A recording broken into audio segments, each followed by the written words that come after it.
दोस्तों आज के इस वीडियो में हम बात करने वाले हैं पाइपिंग मटेरियल के बारे में। पाइप क्या होता है, फिटिंग उसके क्या होते हैं, उसके बारे में बात करेंगे। अक्सर आम तौर पे ऑयल एंड गैस कंपनी में पाइपिंग मटेरियल के बारे में आपसे पूछा जा सकता है। तो जब भी अगर आप स्टोर कीपर जॉब के लिए तैयारी कर रहे हैं या फिर स्टोर कीपर जॉब में आप गए हैं, तो आपको नॉलेज होना चाहिए कि पाइपिंग मटेरियल क्या होता है और क्या-क्या पाइपिंग मटेरियल होते हैं, क्या फिटिंग होते हैं, क्या पाइप होते हैं, क्या फिटिंग के ग्रेड होते हैं, क्या पाइप के ग्रेड्स होते हैं, आइए जानते हैं इस वीडियो में। तो दोस्तों पाइप में जो मोस्ट कॉमन पाइप यूज़ होते हैं साइडों पे वो है कार्बन स्टील पाइप यानी सीएस पाइप, एलटीसीएस पाइप यानी low temperature carbon steel pipe, और जो थर्ड में है वो है एसएस यानी के स्टेनलेस स्टील पाइप। अब जो भी पाइप के ग्रेड्स होंगे मैं उसको भी जो है कहीं पर राइट या लेफ्ट साइड में मैं लिख के दे दूंगा कि क्या पाइप से क्या ग्रेड्स हैं, लिख के दे दूंगा जिससे आपको ईजी होगी।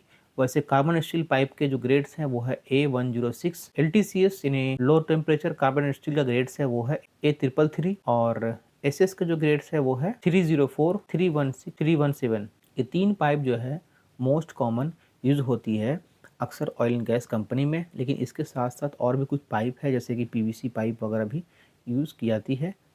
तो पाइप को समझने के बाद में अब हम आते हैं फिटिंग्स पे। तो फिटिंग्स में जो है कई सारी फिटिंग्स होती है जैसे flange, elbow, reducer, tee, gaskets, bolts, nuts और भी कई सारे मटेरियल होते हैं। अब हम जानेंगे कौन कौन टाइप के फ्लांजेस होते हैं। फ्लांजेस जो यूज़ होते हैं साइड पे वो है welding flange, thread flange, blind flange, silicon flange, socket weld flange, orifice flange, ring type flange. लेकिन इसके साथ साथ और भी कई सारे फ्लांज है जो यूज होते हैं। उसमें से देखिए एक होता है रेस फेस जो थोड़ा खुदरा टाइप का होता है, एक होता है फ्लाइट फेस जो बिल्कुल जो है प्लेन होता है। तो ये जो है टाइप्स का फ्लांज है जो कि नॉर्मली साइडों पे यूज़ की जाती है, और इसके अलावा भी बहुत सारे साइड फ्लांजेस हैं, लेकिन मोस्ट कॉमन जो फ्लांजेस है ये सारे यूज़ होते हैं साइडों पे। तो अगर आपको इंटरव्यू के टाइम में फ्लांजेस के बारे में पूछे तो इतना सारा फ्लांज के बारे में अगर आप बता दें तो भी आप पास कर सकते हैं इंटरव्यू में, अगर आप स्टोर कीपर जॉब के लिए जा रहे हैं तो। तब आगे बढ़ते हैं। मैंने कुछ चीज़ों को नोट कर लिया था ताकि मुझे जब मैं वीडियो बनाऊं तो वो सारी चीज़ें जो है ज़रूरी चीज़ें जहन में रहना चाहिए। तो एल्बो के बारे में हम जानेंगे कि एल्बो के क्या क्या टाइप हो। एल्बो जो है एक होता है एल आर, एक होता है एस आर। एल आर का मतलब होता है लॉन्ग रेडियस और एस आर का मतलब होता है शॉर्ट रेडियस।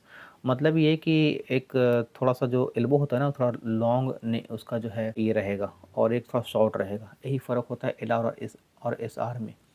अब देखिए एल्बो जो होता है 45 डिग्री का होता है, 90 डिग्री का होता है, 120 डिग्री का होता है, और भी जो है डिग्री है जैसे 180 डिग्री का होता है। तो डिग्री क्या है, जितना डिग्री आप बढ़ाएंगे ना उतना ज़्यादा जो है वो कर्व होता रहेगा, मुड़ता रहेगा। मोस्ट कॉमन जो यूज़ होती है साइडों पे वो होती है 45 डिग्री, 90 डिग्री। तो 90 डिग्री या 45 डिग्री मोस्ट कॉमन यूज़ होती है, लेकिन इसके साथ साथ 30 डिग्री भी कहीं पे यूज़ होता है। उसके अलावा और दूसरी डिग्री एज पर सेट रिक्वायरमेंट जो है उसे यूज़ की जाती है। एल्बो के जो टाइप्स होते हैं वो होते हैं बट वेल्ड, जो नॉर्मली जो उसको वेल्ड किया जाता है। सबसे जो मोस्ट कॉमन एल्बो यूज़ की जाती है वो है butt weld elbow, socket type elbow, thread elbow.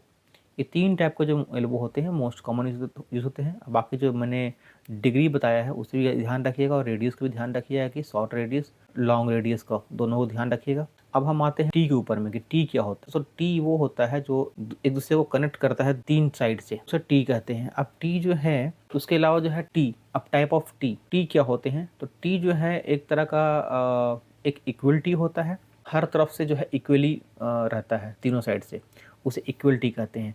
एक होता है रिड्यूसिंग टी या रिड्यूस टी यानी अनइक्वल टी। तो उसमें क्या होता है कि दो साइड से इक्वल रहेगा, एक साइड से छोटा या बड़ा रहेगा, तो उसे कहते हैं रिड्यूसिंग टी। मतलब उसको जो है वन साइड से रिड्यूस किया जाता है। तो इक्वल टी एक थ्रेडेड भी होता है, एक होता है बटवेल टाइप का, एक होता है थ्रेड टाइप, थ्रेड करके जो है उसे लगाया जाता है, और एक होता है सॉकेट टाइप का जहाँ में पाइप को जो है सॉकेट के तौर पे। तो सॉकेट टाइप के जो होते हैं ना टी, उसे जो है इस तरह से ऐसे डाला जाता है। तो उसके साथ साथ दोस्तों गैस्केट के बारे में आपसे पूछ सकता है। तो गैस्केट में भी जो है अलग अलग कैटेगरी होती है, जैसे कि गैस्केट में जो है कैटेगरी है, एक मेटालिक है, नॉन मेटालिक है और सेमी मेटालिक है। तो नॉन मेटालिक में जो है वो spiral wound gasket most common use होती है। मेटालिक में जो है वो रिंग टाइप जो गैस्केट होती है हेवी मेटल वाली वो यूज होती है, और नॉन मेटालिक में वो रबर टाइप की या शीट टाइप की जो गैस्केट होती है वो यूज़ होती है मोस्ट कॉमन। तो वो भी आप बता सकते हैं। तो स्पायरल वुंड गैस्केट जो है सेमी मेटल गैस्केट वो मोस्ट कॉमन यूज़ होती है साइडों पे, और उसके अलावा भी जो मैंने बताया रिंग टाइप और रबर टाइप वो भी गैस्केट मोस्ट कॉमन यूज़ होती है। और वाल्व्स के बारे में आपसे पूछा जा सकता है कि वाल्व कितने टाइप के होते हैं। तो ball valve, gate valve, globe valve, check valve, butterfly valve, pressure relief valve, ये सारे जो है मोस्ट कॉमन यूज़ होते हैं साइडों पे। और जो भी मैं बता रहा हूँ उसका कुछ ग्रेड्स है, तो मैं ग्रेड्स भी लिख दूंगा, आप उसे नोट कर लीजिएगा और नोट पूरे को कर लीजिएगा क्या क्या चीज़ें बता रहा हूँ मैं। बाकी मैं स्क्रीन पर आपको जो है फ़ोटो लगा दूंगा जिससे आपको समझने में और आसानी हो। उसके अलावा रिड्यूसर होती है, तो रिड्यूसर दो टाइप की होती है, कॉन्सेंट्रिक रिड्यूसर और एसेंट्रिक रिड्यूसर। कॉन्सेंट्रिक रिड्यूसर जो होती है वो इक्वल होती है, मतलब नॉर्मल सीधा होती है, और एसेंट्रिक जो होती है थोड़ा सा वो टेढ़ी टाइप की होती है। तो मैं इमेज लगा दूंगा, आप देख लीजिएगा। नट बोल्ट के बारे में पढ़ लीजिएगा कि सी एस का नट बोल्ट क्या होता है, एस एस का नट बोल्ट क्या होता है, उसके ग्रेड्स क्या होता है, वो भी मैं लिख दूंगा। तो आई होप दोस्तों आज के इस वीडियो में, छोटे से वीडियो में आपको पाइप और फिटिंग के बारे में थोड़ा बता सका हूँ, फिटिंग्स के बारे में, जो मोस्ट कॉमन फिटिंग जो यूज़ हो रही है साइडों पे। तो पाइप और फिटिंग के बारे में आप लोगों ने आज जाना कि क्या पाइप होते हैं, क्या फिटिंग्स होती हैं, अलग अलग पाइप अलग अलग फिटिंग्स के बारे में हमने बताया है। इसके अलावा बहुत सारे और फिटिंग्स है जो कि साइडों पर यूज़ होती है, बट मोस्ट कॉमन जो है जो आपको इंटरव्यू टाइम में आपको बताना है यही होती है। अगर इतना बता दें तो आप स्टोर कीपर जॉब के लिए आसानी से सिलेक्ट हो सकते हैं। तो आई होप मेरा छोटा सा वीडियो आपके लिए जरूर यूजफुल रहा होगा। अगर वीडियो अच्छा लगा हो तो प्लीज़ वीडियो को लाइक एंड शेयर जरूर कर दीजिएगा। Thank you for this video, thank you very much.